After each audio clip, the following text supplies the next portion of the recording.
દિવાળી તો એક જ વખત આવે છે આપણા જીવનની અંદર, આપણા પરિવારમાં, આપણી પેઢીમાં, આપણી વસ્તીમાં. જો કાયમ દિવાળી કરવી હોય ને તો કાયમ મંગળવારે ઉપવાસ અને સુખડીને શ્રીફળ ધરાવવું પડે. મેં એવું નથી કીધું કે મારું ધરાવજો, તમારી માનું ધરાવજો. બસ યાદ થાય તો સુખડીને શ્રીફળ ધરાવો ને તારા માને કહેજો કે માં અમે તારા ને તું અમારી છો. અને અમને જેને બતાવ્યું છે ને માં એને કંઈક કહેવાનું થાય ને તો તું કહેજે.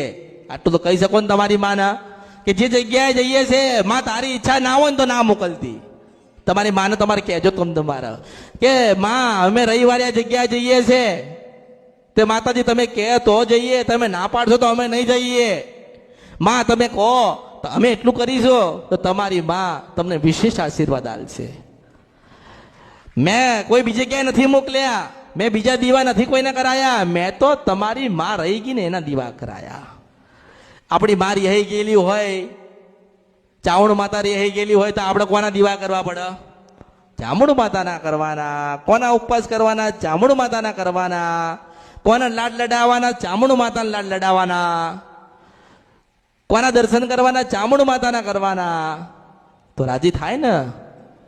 જો ભગવાને જે લેખ લખ્યા હોય તમારે બદલવા હોય ને, જો ભગવાન નહીં કહેતા કે ભગવાને વિધાતાને બનાવીને વિધાતા બધા લેખ લખી ગયા છે અને વિધાતાના લેખમાં કોઈ મેખ મારે નહીં. હું એવું કહું છું કે મંગળવારના ઉપવાસ કરો ને સુખડીને શ્રીફળ ધરાવો ને માનવ વારંવાર કહો કે માતું રાજી રહેજે.